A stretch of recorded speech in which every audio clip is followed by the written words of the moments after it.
سورہ واللیل کے آغاز میں 3 قسمیں بیان ہوئی ہیں اور 3 قسمیں بیان کر کے اللہ پاک نے انسان کے اعمال کا ذکر کیا ہے۔ واللیل اذا یغشا، اور رات کی قسم جب وہ چھا جائے، والنہار اذا تجلی، اور دن کی جب چمکے، وما خلق الذکر والانثی، اور اس ذات کی قسم جس نے نر اور مادہ بنائے، اس ذات کی قسم جس نے مذکر اور مؤنث بنائے، اس ذات کی قسم جس نے نر اور مادہ یہ 2 جنسیں تخلیق فرمائے۔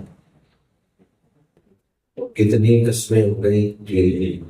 3 قسمیں بیان کر کے اللہ پاک نے انسان کے اعمال کو ذکر کیا ہے۔ ان سعیکم لشتی، بے شک تمہاری کوشش مختلف ہے، یعنی انسان مختلف کوششیں کر رہے ہیں، سب کی کوشش ایک جیسی ہے۔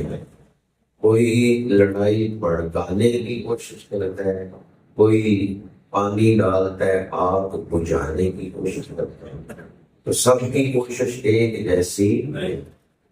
انسانی تمام کوششیں ان کو بیان کیا گیا ہے۔ ان سعیکم لشتی، بے شک تم سب کی کوششیں مختلف ہیں۔ تو انسانی اعمال کو بیان کرنے سے پہلے اللہ پاک نے 3 قسمیں بیان کی ہیں۔ اس کا مطلب یہ ہے کہ انسان کا جو عمل ہے وہ اللہ کے نزدیک خاص اہمیت رکھتا ہے، کہ انسان کا عمل بیان کرنے سے پہلے اللہ نے قسمیں اٹھائی۔ انسان کی ذات کا ذکر آیا سورہ والتین، وہ 4 قسمیں اٹھائیں، والتین والزیتون وطور سینین وہذا البلد الامین، 4 قسمیں بیان کر کے پھر انسان کی تخلیق کا ذکر کیا۔ لقد خلقنا الانسان فی احسن تقویم۔ تو اللہ کے نزدیک انسان کی ذات بھی اہمیت رکھتی ہے اور انسان کے اعمال بھی اہمیت رکھتے ہیں۔ جب انسان کی ذات کا ذکر کیا، تخلیق کا، تو 4 قسمیں بیان کی۔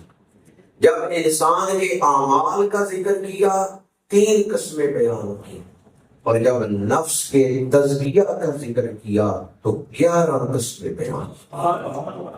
یہی پچھلی سورت میں ہے، سورہ والشمس میں 11 قسمیں اٹھا کے اللہ نے نفس کے تزکیے کو بیان کیا۔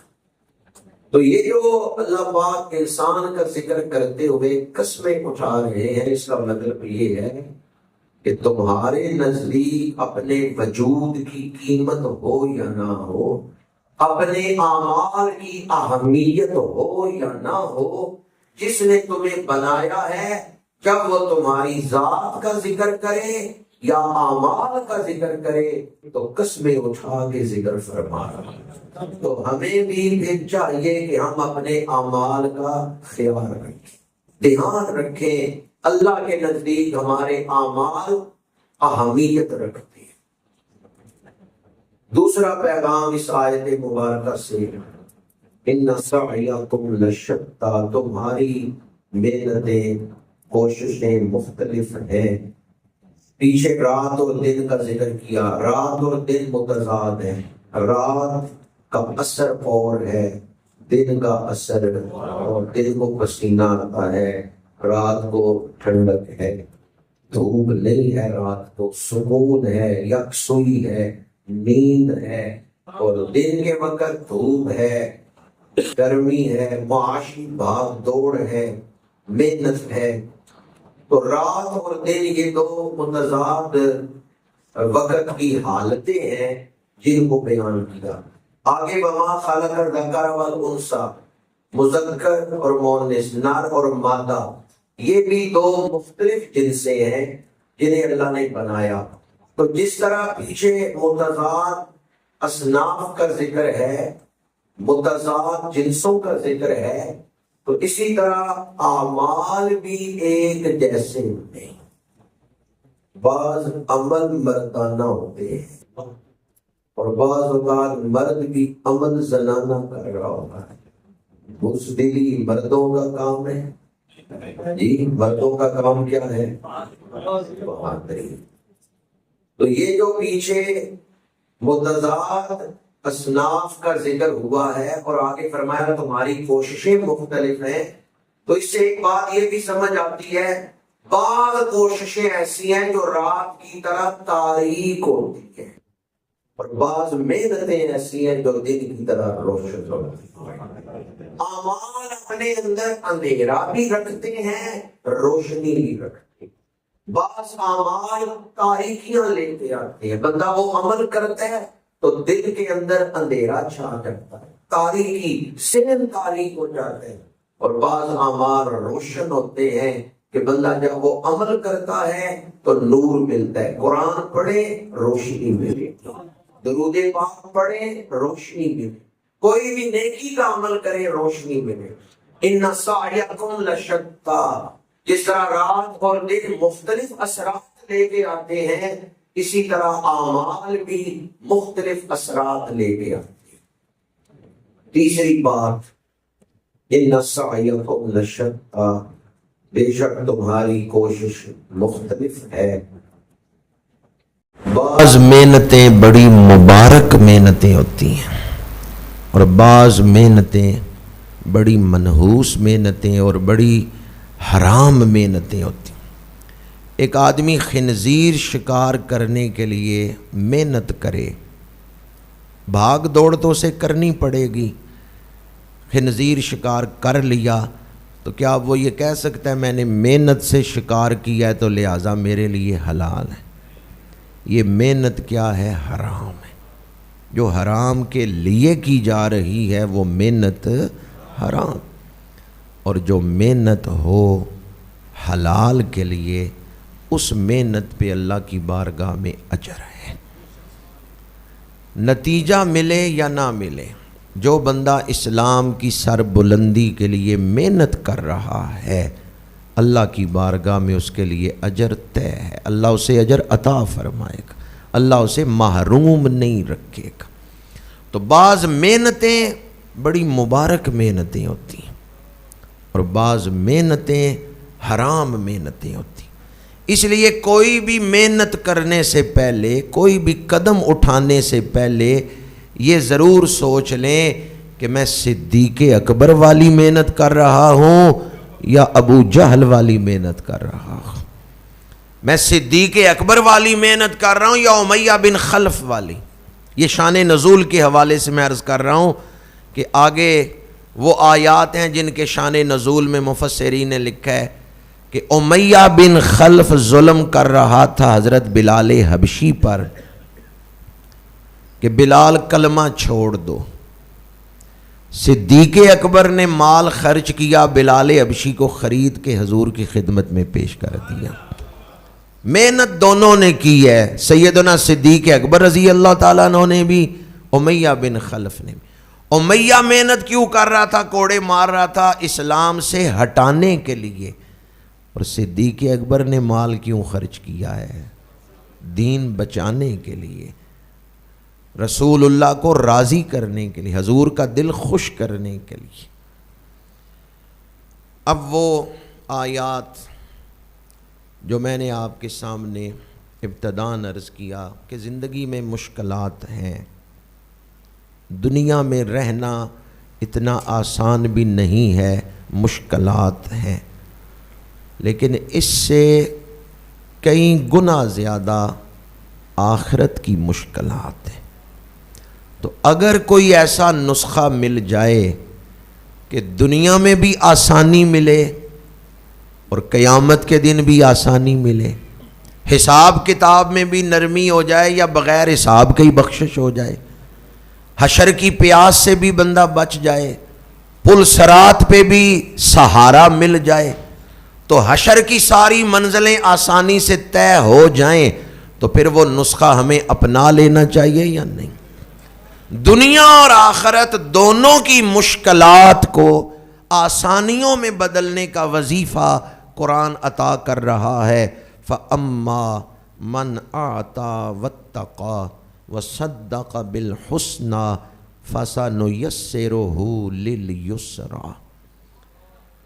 تو وہ شخص جس نے عطا کیا، سخاوت کی، واتقى اور پرہیزگاری اختیار کی، وصدق بالحسنى اور سب سے اچھی بات یعنی حضور کا اعلان نبوت، اس کی تصدیق کی، حضور کی غلامی اختیار کر لی، حضور کا بن گیا۔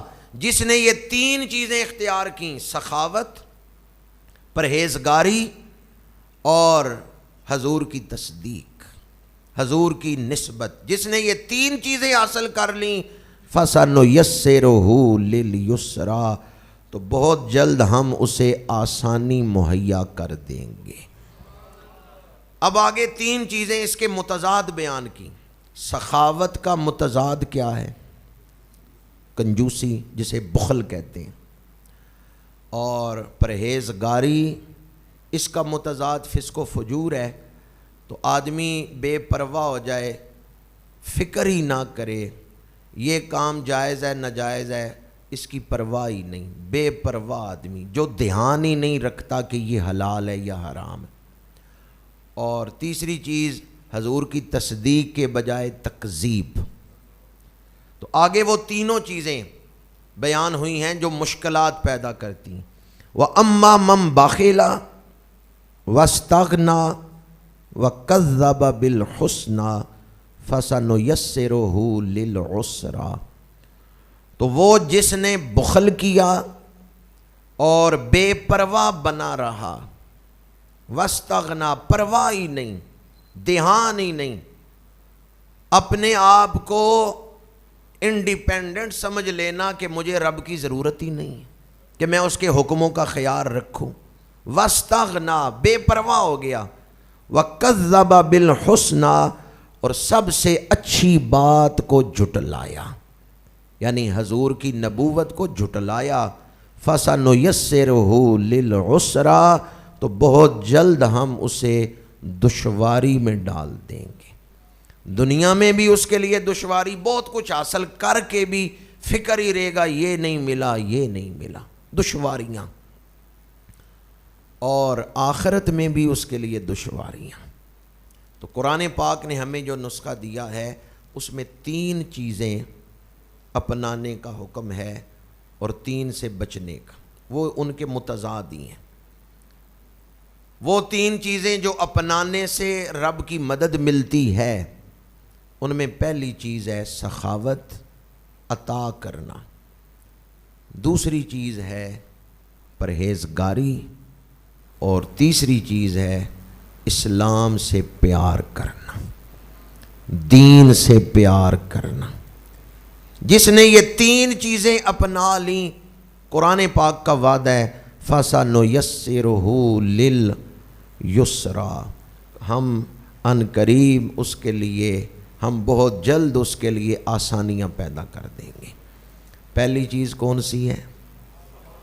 اس کا متضاد کیا ہے؟ بخل۔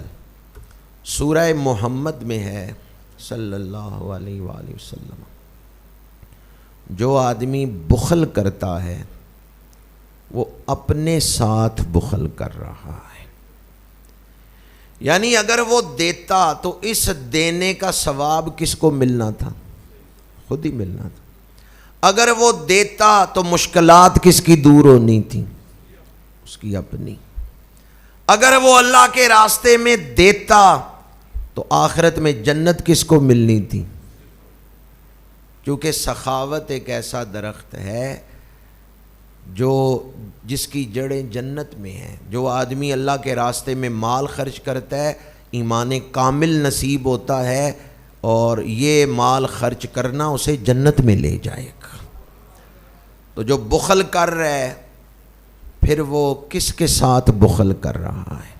اپنے ساتھ بخل کر. کیونکہ اگر وہ دیتا، دنیا میں مال میں برکت ملتی. کس کے مال میں؟ دینے والے کے مال میں. اللہ تعالیٰ کا وعدہ ہے جو اللہ کے راستے میں مال خرچ کرتا ہے اللہ اس کے مال کو کئی گنا بڑھا دیتا ہے. اس پر آیات ہیں، وہ میں نہیں پڑھ رہا، کئی دفعہ یہاں پڑھ چکا ہوں وہ آیات، کہ جس طرح زمین میں ایک بیج ڈالیں اس سے 7 بالیاں نکلیں، ہر بالی میں، ہر سٹے میں 100 دانے ہوں، تو ایک دانے سے پھر زمین نے کتنے دانے واپس کر دیے؟ 700 دانے. جس کی مخلوق اتنا لوٹاتی ہے، خالق کتنا لوٹاتا ہوگا. زمین مخلوق ہے اللہ کی، اللہ کے حکم سے لوٹا رہی.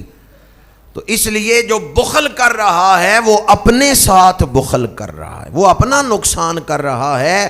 اگر وہ دیتا تو برکت اسے ملتی، اگر وہ دیتا تو سکون اسے ملتا، اگر وہ دیتا تو آخرت کا اجر اسے ملتا. اب وہ نہیں دے رہا تو سارا نقصان اپنا ہی کر رہا ہے. اور سورہ محمد کی اسی آیہ مبارکہ میں ہے کہ اگر لوگ اس سے منہ پھیر لیں تو اللہ تعالیٰ ایسے لوگوں کو لے آئے گا جو ایسا کردار نہیں رکھتے ہوں گے کہ بخل کریں، بلکہ وہ سخاوت کرنے والے ہوں گے. اسی طرح سورہ آل عمران میں فرمایا کہ جو بخل کرے، مال کو بچا بچا کے رکھے. ابتداً فرمایا بخل کرنے کو، بخل کا مطلب ہے جہاں پیسے خرچ کرنا ضروری ہیں وہاں خرچ نہ کرنا، جہاں خرچ کرنے چاہیے وہاں خرچ نہ کرنا. یہ بخل کی تعریف.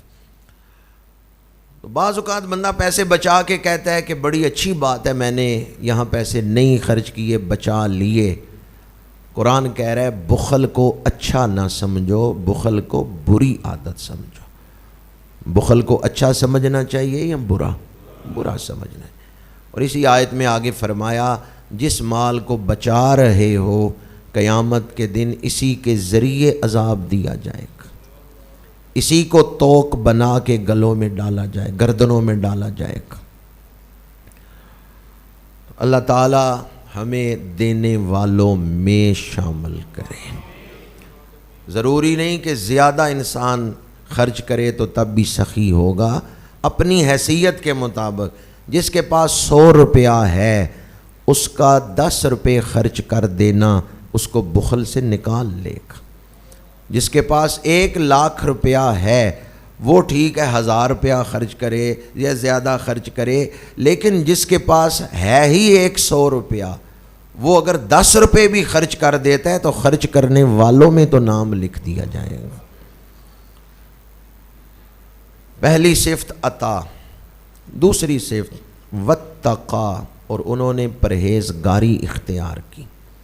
اب پرہیزگاری کا متضاد یہاں جو بیان ہوا ہے وہ ہے واستغنا، اور بے پرواہ بنا. قرآن پاک کے ایک اور مقام پر اس بے پرواہ بننے کو بیان کیا گیا. کلا ان الانسان لیطغی ان رآہ استغنا، کہ ہاں انسان سرکشی کرتا ہے جب وہ یہ خیال کرتا ہے کہ اب مجھے رب کی محتاجی نہیں ہے، اب میں محتاج نہیں ہوں، اتنے میرے کارخانے چل رہے ہیں، اتنی اچھی میری صحت ہے، اتنے میرے تعلقات ہیں. تو یہ اپنے آپ کو بے پرواہ بنانا، فکر ہی نہ کرنا چیزوں کی، یہ بھی سرکشی کی ہی ایک قسم ہے. یہ بھی سرکشی ہے. کلا ان الانسان لیطغی، فرمایا ہاں انسان سرکشی کرتا ہے. ان رآہ استغنا، یہ گمان کرنا، یہ سوچنا کہ اب میں رب کا محتاج نہیں ہوں، اب میں انڈیپینڈنٹ ہو گیا ہوں. اللہ کے نبی ہیں حضرت موسیٰ علیہ السلام، وہ رب کی بارگاہ میں عرض کر رہے ہیں کہ تو مجھے جو عطا کرے میں اس کے لیے تیری بارگاہ کا محتاج ہوں، فقیر ہوں تیری بارگاہ کا. لفظ فقیر قرآن پاک نے وہاں استعمال فرمایا ہے. تو ساری کائنات اور تمام مخلوقات اللہ تعالیٰ کی محتاج ہیں، یہ کبھی اللہ سے بے نیاز نہیں ہو سکتے۔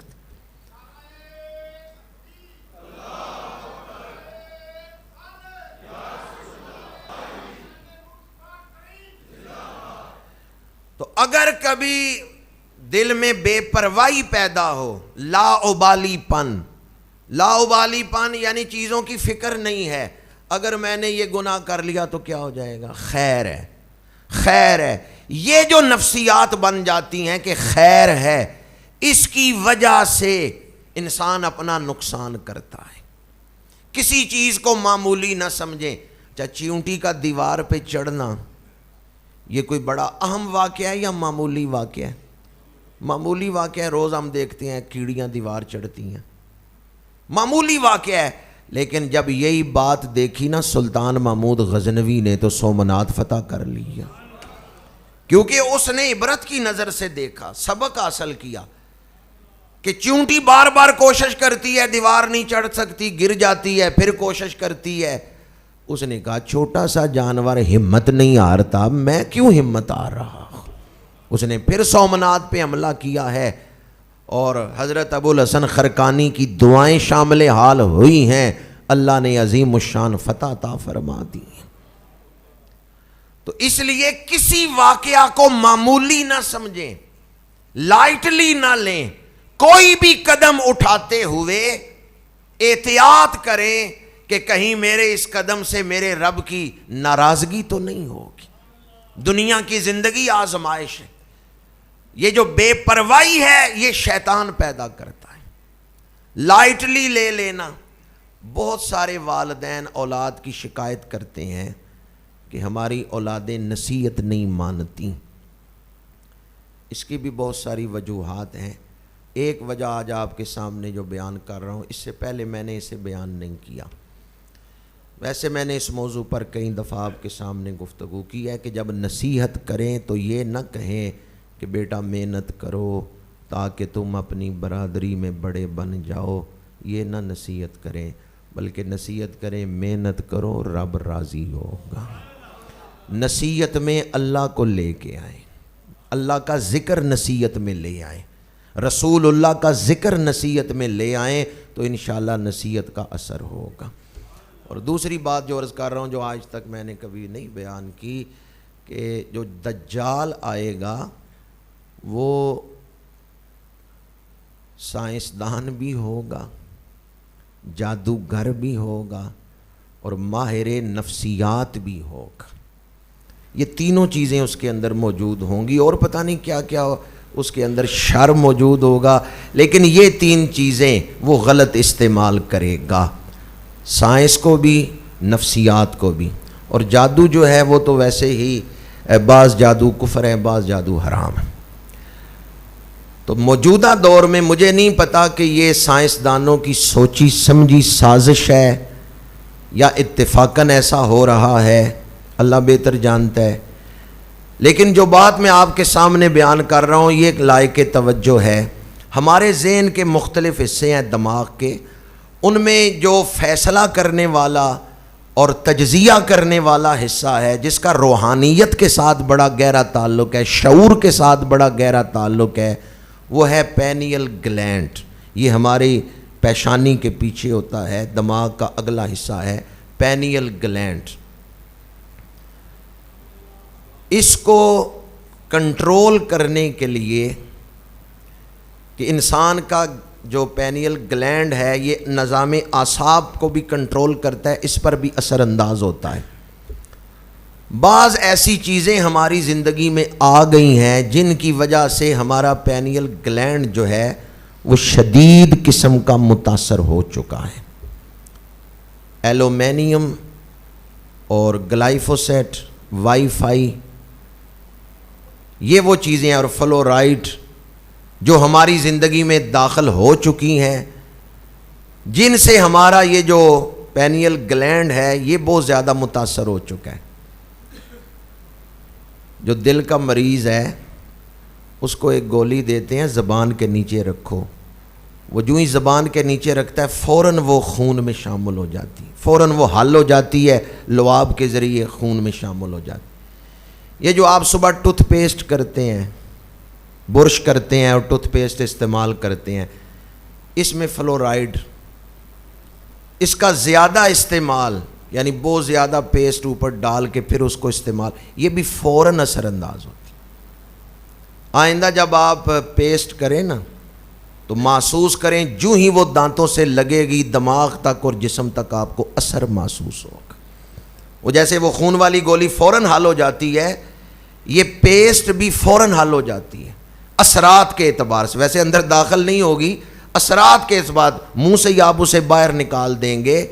لیکن کچھ ممالک ایسے ہیں جہاں باقاعدہ ہدایات دی جاتی ہیں کہ پیسٹ زیادہ نہ ڈال کے استعمال، تھوڑی استعمال کر، اور ہمارے ہاں برش میں کوئی جگہ خالی نہیں رہنی چاہیے، پورا برش بھر کے پھر ہم پیسٹ استعمال کرتے۔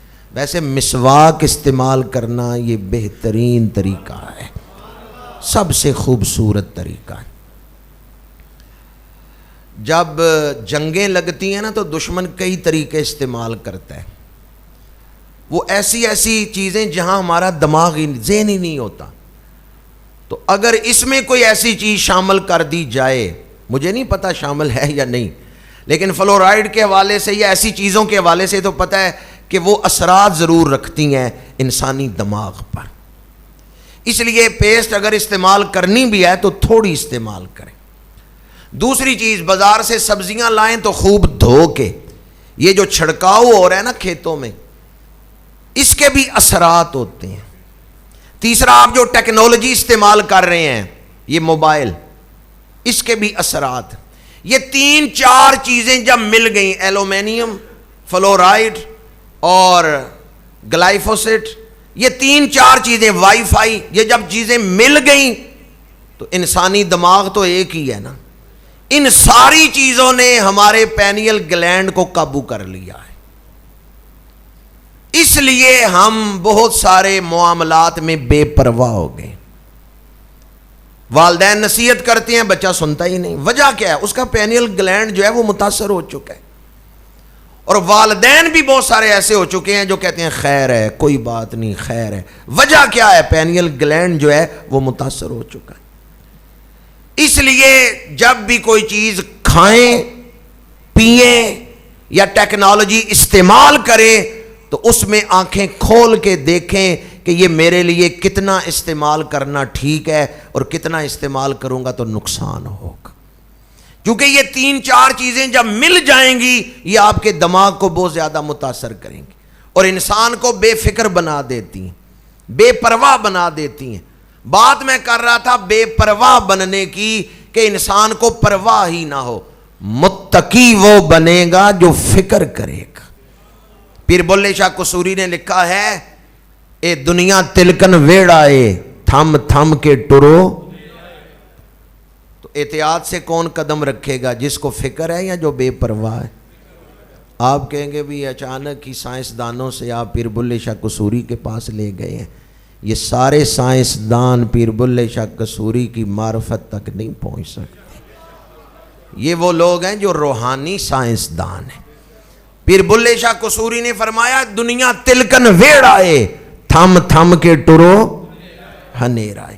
جو بے پرواہ ہو، جسے پتہ ہی نہیں کیچڑ ہے، جہاں پیر رکھ رہا ہوں پیر پھسل جائے گا، احتیاط ہی نہیں کرتا، وہ یقیناً پھسل جائے گا۔ حضرت میاں محمد صاحب نے لکھا، دنیا کیا ہے سوڑی گلی تے کنے ٹوئے، ایتھے ٹہ ٹہ پین نروئے، سنبھل کے پیر رکھیوں جنیاں، ایتھے عجب تماشے ہوئے۔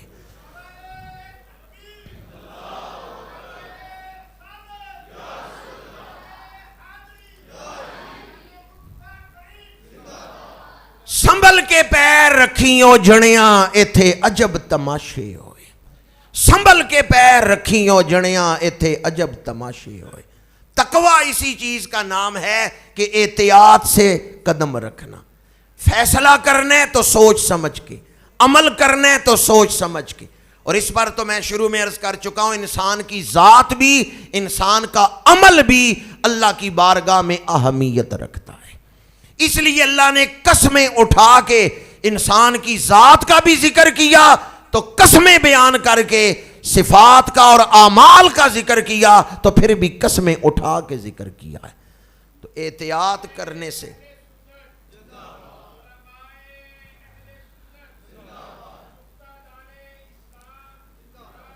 قرآن مجید نے وہ نسخہ جو ہمیں عطا کیا جس سے دنیا اور آخرت کی آسانیاں ملتی ہیں، اس میں کتنی چیزیں اپنانے کا ذکر ہے؟ 3 چیزیں۔ 2 کا ذکر میں نے اجمالاً کیا ہے، تیسری کا ذکر کر کے گفتگو سمیٹ رہا ہوں۔ پہلی چیز سخاوت، اور بچنا کس سے ہے؟ بخل سے۔ دوسری چیز تقوی، اور بچنا کس سے ہے؟ بے پرواہی سے، کہ پرواہی نہ ہو، اپنے آپ کو سمجھ لینا کہ بس میں اب اس مقام پہ ہوں کہ مجھے خدا کی ضرورت نہیں ہے، میں اب محتاج نہیں ہوں۔ اس فکر، اس سوچ سے اپنے آپ کو بچانا ہے۔ جو بچائے گا وہی متقی بنے گا۔ تیسری چیز وَصَدَّقَ بِالْحُسْنَى، یہ حضرت صدیق اکبر کی شان ہے۔ وَكَذَّبَ بِالْحُسْنَى، یہ امیہ بن خلف کا طریقہ ہے۔ اسلام کی تصدیق کرنا، اسلام سے پیار کرنا، رسول اللہ کی نبوت کے سامنے سر تسلیم خم کرنا، دنیا کی سب سے خوبصورت بات کو مان لینا، سب سے خوبصورت بات، کائنات کی سب سے خوبصورت بات کیا ہے؟ لا الہ الا اللہ محمد الرسول اللہ۔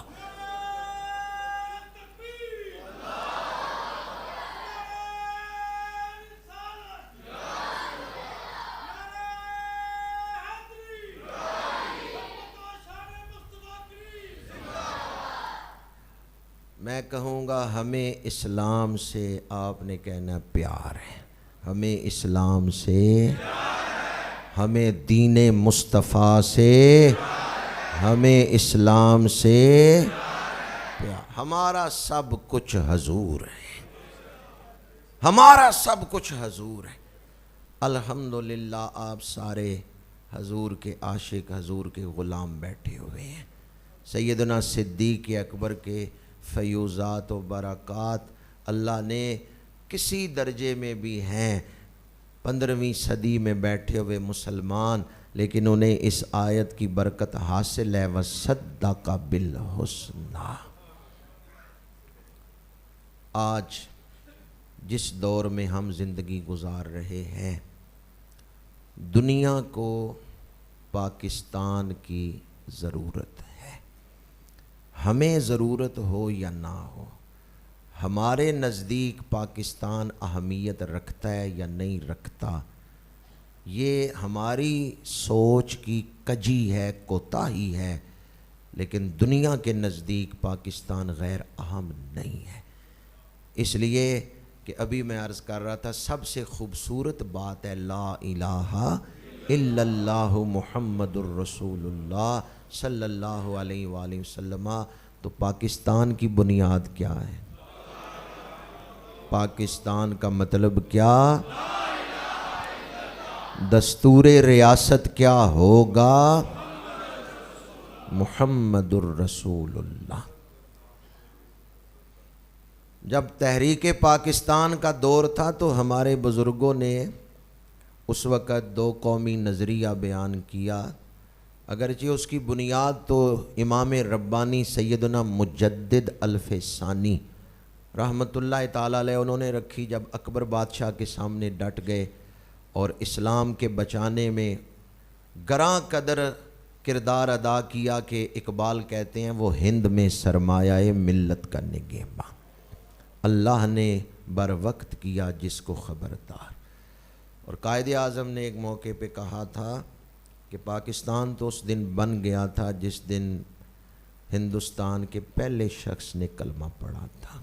جب داتا صاحب یہاں آئے ہیں، جب حضرت میرا حسین زنجانی آئے ہیں، انہوں نے تبلیغ کی ہے، جب یہاں پہلا مسلمان آیا ہے تو پاکستان کی بنیاد 2 قومی نظریہ ہیں۔ لیکن شاید ہمیں ہمارے یہ تحریک پاکستان کے قائدین اس طرح دو قومی نظریہ اس طرح نہیں سمجھا سکے جس طرح مودی نے سمجھا دیا ہے کہ تمہارے بزرگ ٹھیک ہی کہتے تھے پاکستان مسلمان الگ قوم ہے اور ہندو. وقت نے ثابت نہیں کر دیا کہ ہمارے بزرگوں نے جو کہا تھا وہ سچ کہا تھا. مودی جو ظلم کر رہے بلکہ اس سے پہلے بھی جو حکومتیں تھیں یہ گناہگار 2-3 دفعہ ہندوستان گیا ہے, وہاں کے مسلمانوں کے حالات دیکھے ہیں. اور شاید میں نے یہاں کبھی بیان بھی کیا ہو, حرم پاک میں ایک بزرگ رو رہے تھے, دعا مانگ رہے تھے. فارغ ہوئے میں نے پوچھا آپ کہاں سے تشریف لائے ہیں؟ دعا چونکہ اردو میں مانگ رہے تھے تو انہوں نے کہا میں انڈیا والے گجرات سے آیا ہوں. تو میرے بیٹیوں کو ایک کمرے میں بند کر کے تو ہندوؤں نے آگ لگائی اور ان کی چیخیں آج بھی مجھے سنائی دیتی. اس وقت یہ مودی وزیر اعلیٰ تھا, اس وقت یہ وزیر اعظم نہیں تھا, وزیر اعلیٰ تھا. تو مودی نے جو ظلم کیے ہیں اس سے یہ بات پہلے سے بھی زیادہ واضح ہو گئی ہے کہ ہمارے بزرگوں نے جو 2 قومی نظریہ بیان کیا تھا وہ ٹھیک بیان کیا تھا. اور آج دامن وقت میں تو گنجائش نہیں, گفتگو کو یہاں سمیٹ رہا ہوں. ہمیں پاکستان سے جو محبت ہے وہ اسلام کی وجہ سے ہے, اور پاکستان میں ہزارہا خامیاں ہوں گی, اندرونی سطح پہ نظام میں ہزارہا کمزوریاں ہوں گی, لیکن مجھے پاکستان کے پرچم سے محبت ہے. آپ کے نزدیک یہ 2 رنگ محض رنگ ہوں تو ہوں, پر میرے نزدیک تو یہ گنبد خضرا کا رنگ ہے, میرے نزدیک تو یہ مقدس پرچم ہے, میرے نزدیک تو یہ ادب کے لائق پرچم ہے. میں تو اس پرچم کے پیچھے اپنے بزرگوں کی لاکھوں جانوں کی قربانیاں دیکھتا ہوں کہ لاکھوں جانوں کی قربانیاں دی گئیں تو پھر یہ پرچم لہرایا گیا تھا.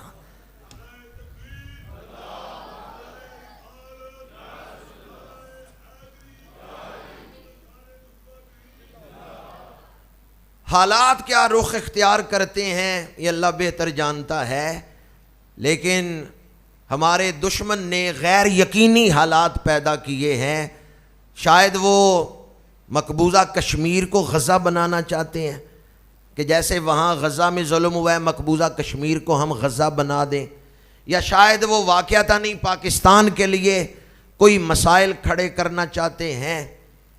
تو اس موقع پر میں آپ کی خدمت میں یہی عرض کروں گا کہ کراچی سے لے کر خیبر تک, کراچی سے لے کے افغانستان کے بارڈر تک ہم ایک قوم ہیں. ہم سندھی, پنجابی, بلوچی اور پٹھان سرحدی بعد میں ہیں, پہلے ہم پاکستانی ہیں, اور اس سے پہلے بھی ہم اسلامی بھائی ہیں, دینی بھائی ہیں. انما المؤمنون اخوۃ. جو آپ کو اس وقت توڑے, اختلافات پیدا کرے, اس سے اپنے آپ کو بچائیں اور ان اختلافات میں شامل نہ ہوں, بلکہ یہ وقت ہے قوم بننے کا. اور دوسری بات یہ ہے حالات جیسے بھی ہوں, شروع میں یہ عرض کر چکا ہوں, بعض اعمال زنانہ ہوتے ہیں, بعض اعمال مردانہ ہوتے ہیں, بزدلی مردانہ عمل ہے. حالات جیسے بھی ہوں, یہ پاکستانی مسلمان ہندوؤں سے ڈرنے والے, ہم گائے کا پیشاب پینے والوں سے ڈرنے والے. پاکستانی مسلمان جس قدر بھی حالات گھمبیر ہوں یا سخت ہوں, یہ مولا علی شیر خدا کے غلام ہیں. ان کے ہاں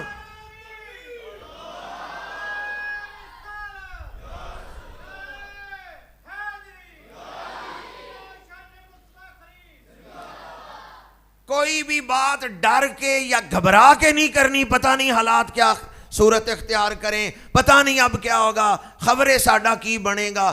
گجرات وہ سرزمین ہے جس نے میجر عزیز بھٹی شہید کو جنم دیا ہے.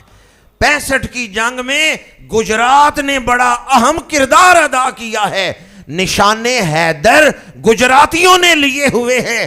اس لیے آج ہم مولا علی شیر خدا کی محبت کا دامن پکڑ کے جرت کا نعرہ بلند کرتے ہیں، شجاعت اور بہادری کا نعرہ بلند کرتے ہیں۔ حالات جیسے بھی ہوں، پاکستانی قوم دشمنان اسلام سے ڈرنے والی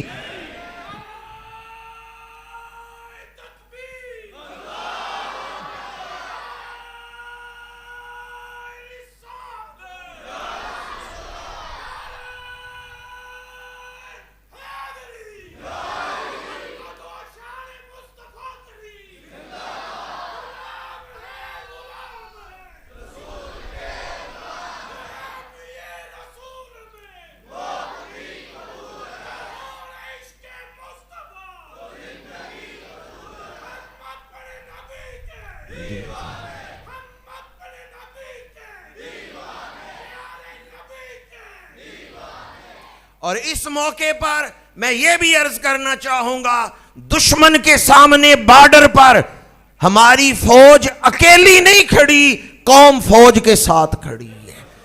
اس موقع پر ہم اپنی فوج کے ساتھ کھڑے ہیں، اسی لیے میں نے شروع میں کہا کراچی سے لے کے افغانستان کی سرحد تک، خیبر تک، ہم سارے ایک قوم ہیں، ہم مسلمان ہیں، اور یہ پاکستان چونکہ اسلام کے لیے بنا ہے، ہمیں اس سے محبت ہے تو اسلام کی وجہ سے محبت ہے، اور جو پاکستان کا دشمن ہے وہ ہمارے نزدیک اسلام کا دشمن ہے۔ اس لیے آج ہم نعرہ مستانہ بلند کر رہے ہیں، نعرہ حیدری، نعرہ حیدری، الاسلام، الاسلام۔ اسلام انشاءاللہ زندہ باد ہے، زندہ باد رہے گا۔ ہلاکو خان اور چنگیز خان جیسے مٹ گئے، اسلام آج بھی دنیا میں فروغ پا رہا ہے۔ ہلاکو خان، چنگیز خان، انہوں نے ساری اسلامی ریاستیں ختم کر دی تھیں، لیکن پھر بھی پاسباں مل گئے کعبے کو صنم خانے سے، ہے عیاں یورش تاتار کے افسانے سے۔ گھبرانے والی کوئی بات نہیں، اسلام تو زندہ باد ہے، لیکن آپ جو زندہ باد کہہ رہے ہیں انشاءاللہ آپ بھی زندہ باد ہیں۔ جو اسلام کے ساتھ محبت کرتے ہیں، صدق بالحسنی، یہی تو میں آپ کے سامنے بیان کر رہا تھا، اللہ اس کے لیے آسانیاں پیدا کر دیتا ہے۔ الاسلام، الجہاد، الجہاد۔ میں ان الفاظ پر ہی گفتگو سمیٹتا ہوں۔ ایک تو قوم بننے کی بات کریں، اتحاد کی بات کریں، اور دوسرا بزدلی والی بات نہ کریں، ہمت سے، جرت سے کام لیں، اللہ خیر کرے گا، انشاءاللہ خیر ہوگی۔ اور تیسری بات یہ ہے کہ دعا مانگیں، اللہ تعالی ہمیں فتنوں سے محفوظ رکھے اور پاکستان کو عالم اسلام کی خدمت کی توفیق عطا فرمائے۔ پاکستان عالم اسلام کے ماتھے کا جھومر ہے، اللہ تعالیٰ پاکستان کو قائم رکھے۔ کی محمد سے وفا تو نے تو ہم تیرے ہیں، یہ جہاں چیز ہے کیا لوح و قلم تیرے ہیں۔ وآخر دعوانا ان الحمد